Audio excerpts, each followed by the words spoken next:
chăm sóc thực cả đòn camera nó mùi đây camera thật là đẹp nó thằng phong đòn cả ở đây nào đừng gì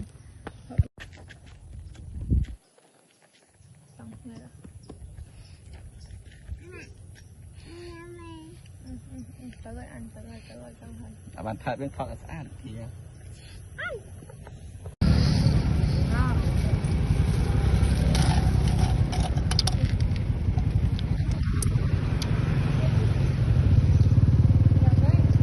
thật đấy kia nó cồn tập lên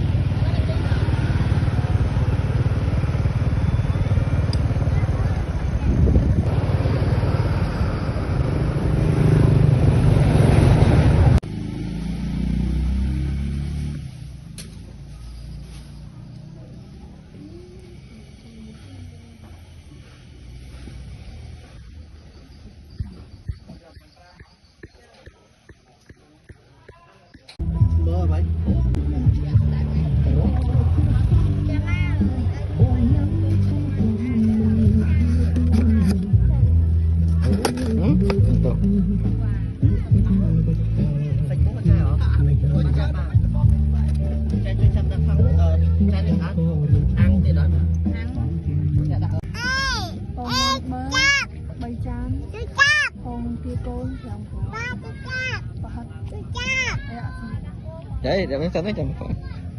ý xã đi phép cái à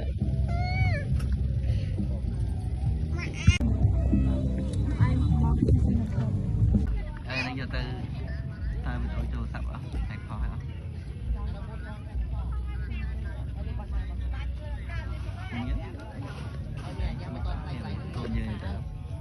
mà mới mắm nó đặt ra đây là dùng được gọi cứ kèm cái mắm mới đỡ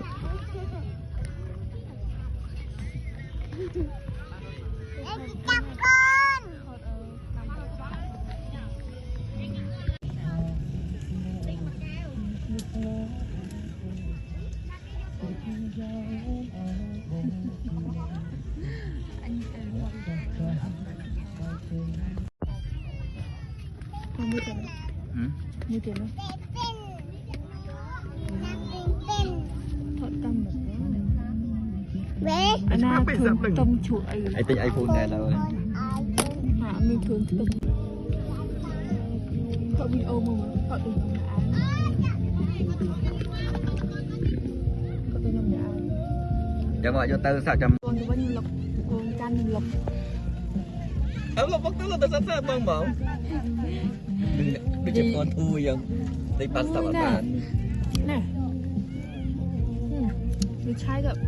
mình đừng cho mình tóc chụp vậy lấy nữa này vậy lấy đi sao để cha đừng làm sao bông nào thằng sọt rồi bây giờ sát rồi sao cái trình bị vô mà vậy làm đôi chia ngay vậy cái chẳng phải iPhone đòn biệt mấy cái vậy sắp mấy trăm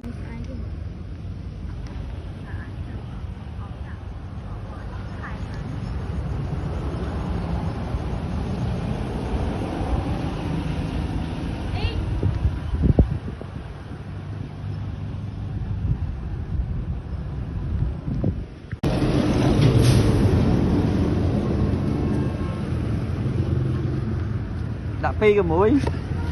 đó là tập ba rồi nhau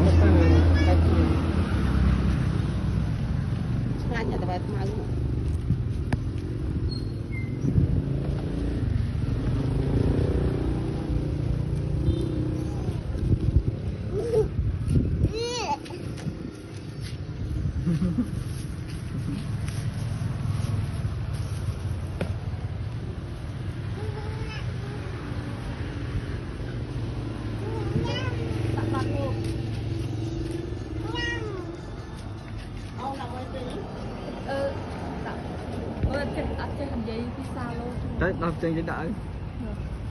đấy ôn ấy nè nhưng để đạo tại ông ai lôi khai như kia rồi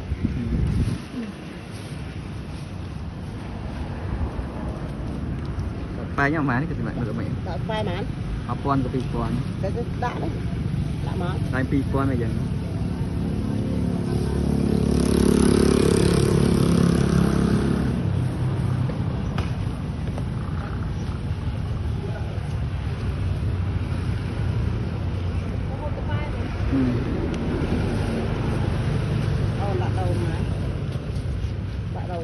Đã đúng rồi, đã đúng rồi.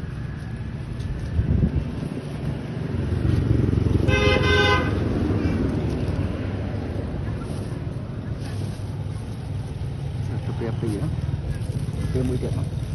Cái con. Mặt con.